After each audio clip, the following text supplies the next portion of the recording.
Me, it's like everybody's scared of the government, you know what I'm saying? Because they Tupac and they Biggie Smalls.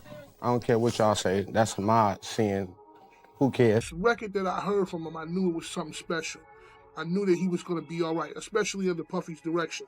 I knew that he was gonna eventually be the man. Biggie wasn't just some rapper people hyped up. He was the heartbeat of East Coast hip-hop, the crowned king of New York. Getting close to him wasn't easy, but then came the Wu-Tang Clan, and they were a whole different kind of energy, especially Old Dirty Bastard, who lived up to his wild name. So when these two giants crossed paths, the vibe was unforgettable. It shook the whole room. One of the most legendary links between Biggie and Wu-Tang was the Fire collaboration with Method Man on the What off Biggie's Ready to Die album. That joint wasn't just hot, it was iconic. The kind of track that still smacks just as hard today as the day it first dropped. But here's what most people don't know. Biggie didn't just vibe with Method Man, he had a special kind of bond with Old Dirty Bastard too. And one of the wildest stories about that connection came straight from Wu-Tang's own Capadonna in an interview. Everybody's scared of the government, you know what I'm saying? Because they Tupac and they Biggie Smalls.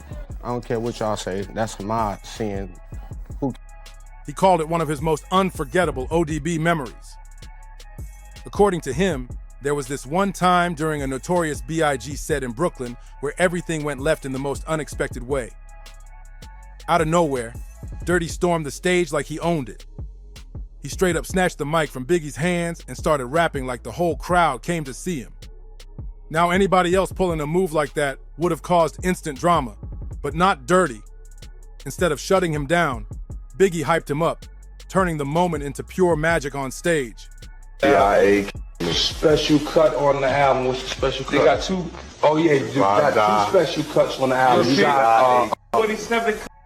Instead of shutting ODB down, Biggie stepped back, cheering him on like it was all part of the plan. Capadonna later explained that if it had been anybody else pulling a stunt like that, they would have been sandwiched, meaning there would have been some heavy consequences. No hesitation. That wild energy didn't stop there. It carried into other moments too. Take Biggie's birthday party in 1993, for example. This wasn't some regular party. It was a hip-hop all-star lineup. The place was lit with Fat Man Scoop, Lil Kim, Diddy, Lord Finesse, and of course, ODB, doing what he did best, stealing the spotlight in the most unpredictable way. At one point, the room turned into a full-on cypher session, rappers freestyling back-to-back, feeding off the beat. And when it was Dirty's turn to spit, Biggie couldn't even hide his excitement. Just like before, he hyped ODB up with that same energy, showing love like he knew they had a one-of-a-kind bond. But sadly, the world never got to see where that chemistry could have gone. Biggie's life was cut short in 1997, taken in a drive-by shooting that's still considered one of the darkest moments in hip-hop. His passing came just 6 months after Tupac was gunned down in almost the exact same way, leaving the culture shaken and filled with unanswered questions. But here's where things take a crazy turn. Around Dirty. Dirty loves to have a good time. Dirty loves to be under the spotlight. So when you see what you see what you get, what you get, what you see is what you get, what you see. ODB had his own theory. While everyone else was pointing at rival crews and street beefs, Dirty believed something much bigger was behind it all. According to him, the government itself might have had a hand in Biggie's passing. Sounds wild, right? But trust me, there's a reason people leaned in and listened. Years later, shocking reports came out linking crooked LAPD cops to Biggie's slayer.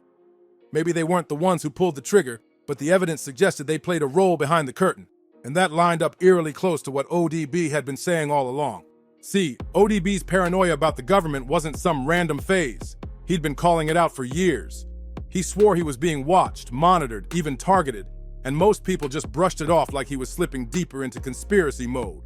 But according to the A&E documentary Old Dirty Bastard, A Tale of Two Dirties, maybe he wasn't as far gone as folks thought. The doc unpacks the madness, genius, and raw pain of ODB's life. And one thing becomes clear real quick, he really was being watched. One scene in particular stands out. Music exec Steve Rifkin, the man who helped steer Wu-Tang's career, revealed how ODB would show up at his office out of nowhere, sometimes multiple times a week, just trying to stay under the radar. At first, Rifkin thought Dirty was bugging out, but when he made a few calls, what he learned was downright chilling. Law enforcement really was tracking him, not just watching. They were following him step for step. And here's the wild part. It wasn't just the NYPD. The documentary exposed how the so-called hip-hop police had already been tailing Wu-Tang for a while. This wasn't some street rumor either. This was an official task force, the Enterprise Operations Unit, built specifically to keep rappers under surveillance, like they were mafia bosses or cartel leaders. An entire unit dedicated to shadowing hip-hop artists. Just let that sink in.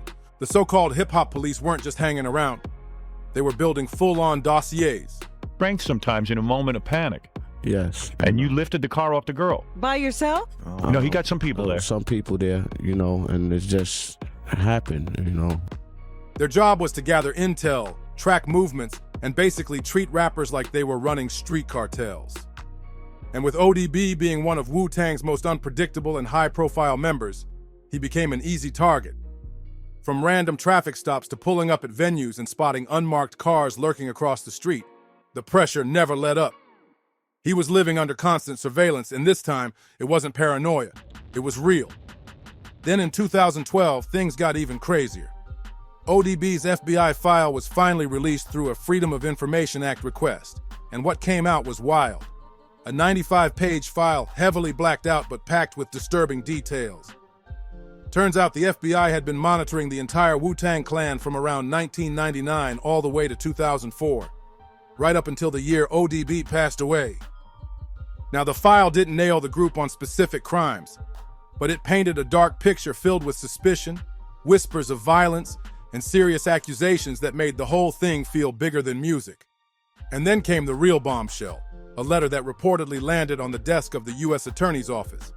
According to the New York Daily News, this letter, backed by FBI files, straight up accused Wu-Tang of being linked to heavy street activity. We're talking substances, gun running, carjackings, and Slayer, the works. And he's like, yo, fucking with them Wu. You knew they said that. I was like, yo, that's Ghost. Right. Ghostface is Ghostface. There's no love lost. I didn't know he was gonna say this. It even claimed that certain unnamed people tied to the clan were working as enforcers, the muscle handling intimidation, beatdowns, and hits behind the curtain. Now, whether any of that was real or just the government pushing another agenda, that's still a mystery. Wu-Tang, in classic Wu-Tang fashion, kept quiet. They didn't deny it, but they sure didn't confirm it either. And that silence only made the rumors run louder. For many fans, it felt like yet another attempt by the system to bring down powerful black voices in hip-hop. For some people, those FBI files hit different. They started asking real questions. ODB had been screaming for years that someone was out to get him, and maybe, just maybe, he wasn't just tripping. Maybe he was living through something that was tearing him down mentally and emotionally. But here's the thing. No matter how wild Dirty got, no matter how off the wall his behavior seemed, the love from the people never faded. Fans didn't just accept his chaos, they embraced it. That mix of madness and magic was his superpower. Like that one time he stopped his BMW in the middle of a busy highway. Not for car trouble, but to light a cigarette and fire up a video game console he had rigged in the back seat. He had a full PlayStation set up with controllers ready to go. Who else does that? And then there was the time he crashed his ride straight into a mailbox on the way to an interview. Most folks would have been embarrassed, but not Dirty. He strolled in laughing, hijacked the mic, and flipped the whole disaster into pure comedy. That was the beauty of him. He could flip wreckage into entertainment and turn chaos into straight-up charisma.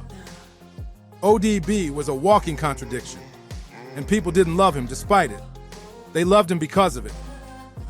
He wasn't polished, he wasn't filtered, and he definitely wasn't media trained. What you saw was what you got, raw, uncut, and unapologetic. But that same lightning that drew people in also burned through everything it touched. Dirty was a father to 13 kids, little dirties, as people would say, spread across 6 different women. And even with millions coming in at his peak, he was unpredictable with money. He'd blow stacks one day, then walk into a store the next and straight up swipe a $50 pair of sneakers. Why? Y'all said, but when it comes to the children, Wu-Tang is for the children.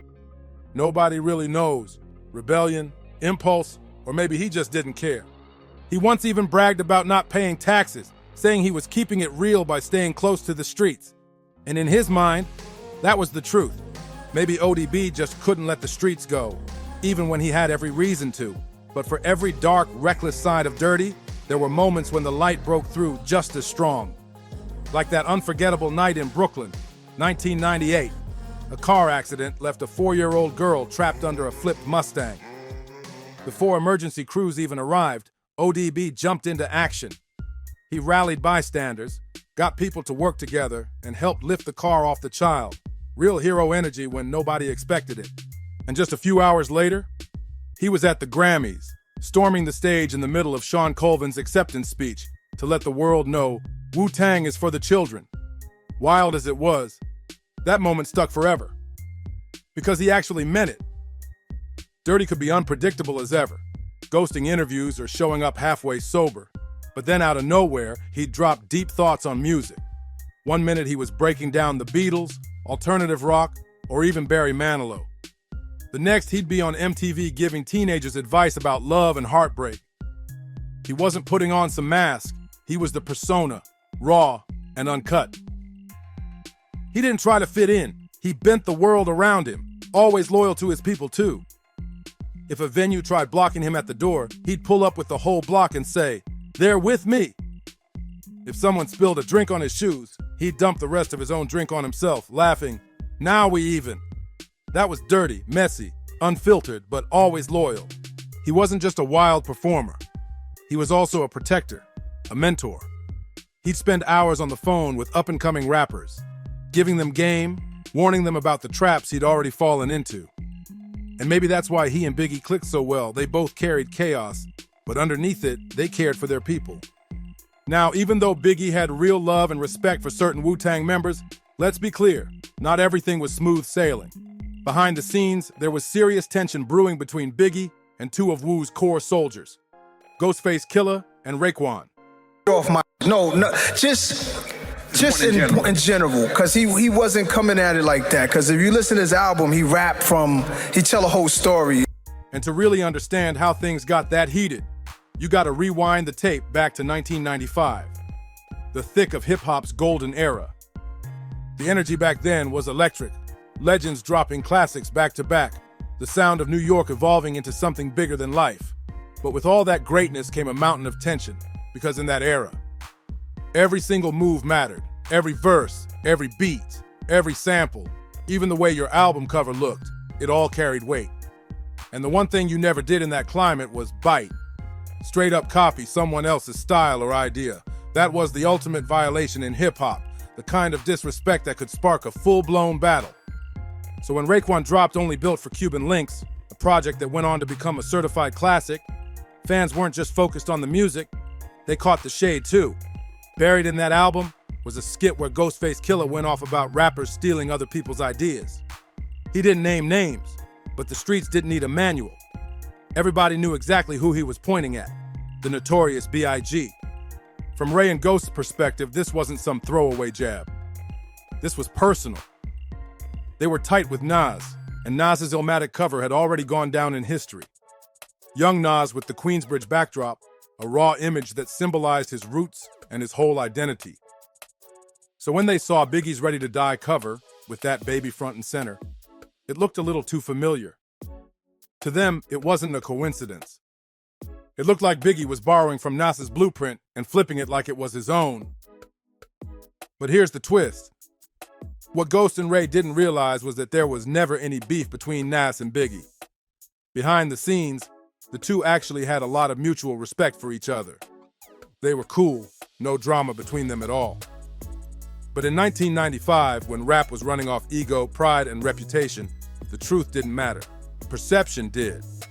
And from the outside looking in, it looked like Biggie had crossed a line he couldn't take back. Word got to Biggie fast, and he wasn't happy. According to Nas himself, Biggie actually called him up, heated. Nas recalled Big saying, "Yo, you fin with them Wu Nas?" You knew they said that shit. Nas had to keep it real. He told Big, "That's Ghost." Yeah, so D-Rock came to me, he was like, "Yo, what's up, Pistol? What up? Yo, what up, D?" He said, "Yo," so he was, like, "Yo, these guys trying to front on Biggie like that, man, like I might need you to, help us out, homie." Ghostface is Ghostface. There's no love lost. I didn't even know he was gonna say that. Nas tried to explain it wasn't about choosing sides, but Biggie was still taking it harder than he needed to. Because from Big's perspective, he wasn't copying anybody. Ready to Die had its own story, its own voice, its own identity. But back then, intent didn't matter. What mattered was how people perceived it, and the streets were already buzzing. Now, Biggie could have gone nuclear right there. He could have dropped a diss track and lit the whole city on fire. And the wild part? He did hit the studio and record a track going straight at Ghost and Ray, pouring all his frustration into the mic. But this is where Big showed just how sharp he really was. After laying it down and listening back, he cooled off. Then he made the call. He told his manager Jacob York to scrap it. Erase it, don't let it ever see daylight. Jacob would later reveal on the Boss Up Presence Don't Be Scared podcast that Biggie never put out a diss against Wu. He vented it on wax, got it out of his system, then told him to delete it. And honestly, that decision probably saved New York hip-hop from going up in flames, because a Biggie diss at that time would have turned tension into all-out battle. But Biggie wasn't about to just sit quiet either. He was way too slick for that. Instead of coming at Ghost and Ray head-on, he slipped his response into the track Kick in the Door, with lines like, "This goes out for those that choose to use disrespectful views on the King of New York." Biggie made it clear he heard the shade, and he wasn't about to let anyone try to snatch his crown without firing back. No names needed. The message was loud and direct. Then came that night, the one where everything could have gone completely left. A night that had the perfect ingredients for disaster. One that could have gone down as one of the darkest chapters in hip-hop history if the wrong word slipped out. The energy was thick, tense, and ready to explode. It all went down at a packed nightclub on Manhattan's West Side. Picture it, high-profile rappers, entourages full of real street soldiers, bottles popping, egos through the roof. I don't know if, a lot of people, but Wu-Tang Clan was to be deep as fuck. I'm talking about, deep as 100 people. That's a lot of people. The kind of setup where one sideways glance, one wrong word, could flip the whole place upside down in seconds. Enter Peter Pistol. Pete wasn't just some random face in the crowd. He was a man with serious respect in the streets, a name that carried real weight. And right beside him that night was D-Rock, Biggie's right-hand man and one of the truest people in Big's inner circle. Their bond wasn't no industry handshake deal. It was loyalty carved out from years of surviving the trenches together. So when D-Rock walked up to Pete that night, moving with purpose, face locked with concern, Pete didn't need the full rundown. He didn't need details. All it took was that look in D-Rock's eyes to know something was off. And then came the words that shifted the whole room. "Yo, Wu-Tang's trying to press Big. We might have a situation." But Pete didn't panic. He didn't flinch. He didn't start waving his hands or trying to draw attention like some hype man. Nah, he moved the way real street vets move, calm, focused, ready. With just a signal, his people tightened up, and instantly, the whole atmosphere shifted. His crew wasn't there to start drama, but they damn sure weren't about to let anything happen to Biggie either. And here's the thing, Wu-Tang wasn't rolling light. Their squad was deep, packed with dudes who had serious ties in the streets. These weren't just rappers hanging out. These were people who didn't play games. If things went down that night, it wasn't going to stop at a couple punches. It would have turned into a full-on battle zone in seconds. That nightclub could have gone from party to battleground just like that. So there they were. On one side of the room, Biggie and his crew standing strong. On the other, Wu-Tang and their team watching just as closely, holding their ground. And for what felt like forever, the place froze. Nobody moved. Nobody breathed. It was like time itself stopped, waiting to see who would spark the fire. And then, here's where the story took that left turn that saved the night.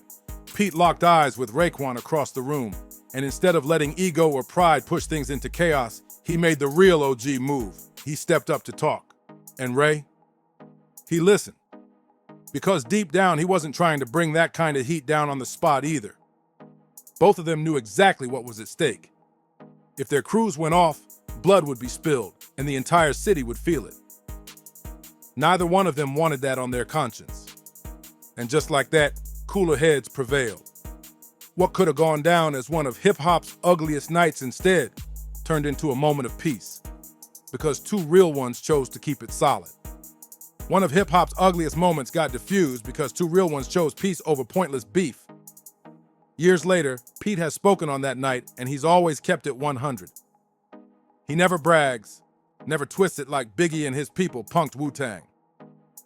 Instead, he's always shown love, giving props to Raekwon, Ghostface, Method Man, the whole crew. Because at the end of the day, they were all cut from the same cloth. Street guys who turned their hustle into music, navigating fame while still carrying the weight of block codes. That's what tied them together. They understood the stakes. They knew exactly how fast one wrong move could turn deadly. And on that night, instead of letting pride drag them off the edge, they chose to pull back and keep the peace. And now I want to hear from you. Do you think Biggie and Wu-Tang avoiding battle saved New York hip-hop from collapsing into chaos? Drop your thoughts in the comments below. And while you're here, don't forget to like, subscribe, and share this video. See you on the next one.